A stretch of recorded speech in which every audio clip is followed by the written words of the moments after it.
चलिए इसी बीच एक और बड़ी खबर की रुख कर लेते हैं। भोपाल से ही बड़ी खबर रहेगी। दरअसल मध्य प्रदेश कांग्रेस का पंचायत वाला प्लान अब जहां पूरा होने वाला है, 11 सदस्यीय पंचायत कमेटी का इस दौरान गठन होगा। यहां पंचायत कमेटी कांग्रेस की सबसे छोटी इकाई रहेगी, जहां एमपी कांग्रेस अब 2.5 लाख कार्यकर्ताओं को जुटाएगी। नए प्लान का उपचुनाव पर असर होगा। इधर पीसीसी के गठन जो है वो अधूरा है, वहीं पंचायत गठन पर जोर दिया जाएगा। तो कांग्रेस लगातार अब अपने संगठन को और अपनी पार्टी को मजबूती देने का काम कर रही है। नई नई रणनीतियों के तहत पार्टी धरातल पर अपने सभी कार्यकर्ताओं को एक्टिव करने का जो काम है वो करने में जुट गई है। इधर अब कांग्रेस पंचायत वाले प्लान पर अब आगे बढ़ती हुई नजर आ रही है, जहां 11 सदस्यीय पंचायत कमेटी का गठन होगा। पंचायत कमेटी कांग्रेस की सबसे छोटी इकाई होगी, जहां एमपी कांग्रेस अब 2.5 लाख कार्यकर्ताओं को जुटाने का काम करेगी। ज्यादा जानकारी लेंगे सहयोगी दुर्गेश लगातार हमारे साथ बने हुए हैं। दुर्गेश, मध्य प्रदेश कांग्रेस का पंचायत वाला प्लान अब इन दिनों सुर्खियों में है। क्या ये प्लान रहेगा और कांग्रेस इस प्लान के जरिए क्या नई तैयारी करने की कोशिश में है?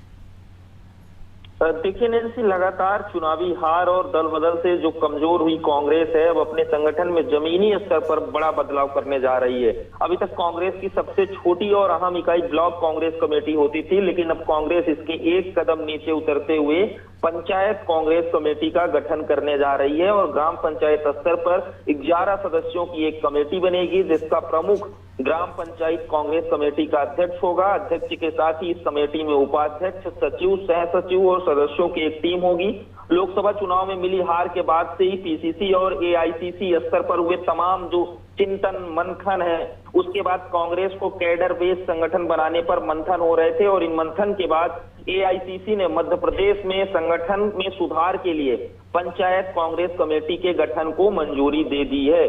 पार्टी संगठन के जुड़े जो नेता हैं वो बता रहे हैं कि मध्य प्रदेश में करीब जो है 23,000 ग्राम पंचायतें हैं। इस लिहाज से ग्रामीण इलाकों में 2,53,000 नए कांग्रेस कार्यकर्ता नियुक्त किए जाएंगे। इसके साथ ही कांग्रेस आरएसएस की तर्ज पर ही संगठन में पूर्णकालिक प्रचारक होते हैं, फुल टाइमर होते हैं, उन कार्यकर्ताओं की नियुक्ति करेंगे। उसके साथ ही जो है बूथ लेवल एजेंट की नियुक्ति चुनाव के दौरान अब कांग्रेस पार्टी नहीं करेगी, बल्कि अस्थायी बूथ लेवल एजेंट नियुक्त किए जाएंगे। जो चुनाव के दौरान हम देखते आए कि जब चुनाव आते हैं तो दोनों ही दल जो है वो बूथ एजेंट बनाती है, लेकिन वो चुनाव के दौरान ही होता था। लेकिन अब कांग्रेस इसे पूर्ण रूप से बनाएगी और पहले से ही बनाएगी। इसको 2 साल पहले बूथ लेवल के जो एजेंट है उनको नियुक्ति दे दी जाएगी और इनकी जिम्मेदारी चुनाव से 2 साल पहले तय कर दी जाएगी, जिसमें 2 बीएलए बूथ के अंदर और 2 बूथ के बाहर नियुक्त किए जाएंगे।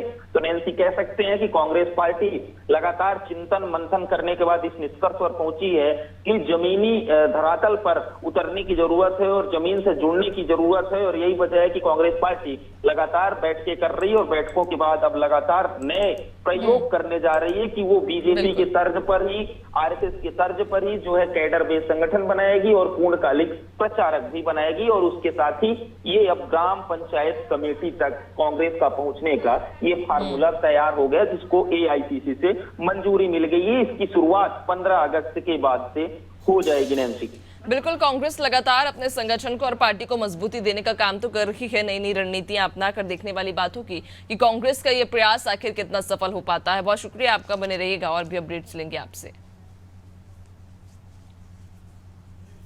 तो आपको बता दें कि अब कांग्रेस लगातार धरातल पर अपनी पार्टी को और मजबूती देने का काम कर रही है, जहां अब कांग्रेस पंचायत कमेटी बनाने के लिए तैयार है। और आपको बता दें 11 सदस्यीय ये कमेटी होगी, जिसको लेकर मध्य प्रदेश में कांग्रेस अब 2.5 लाख कार्यकर्ताओं को जुटाएगी।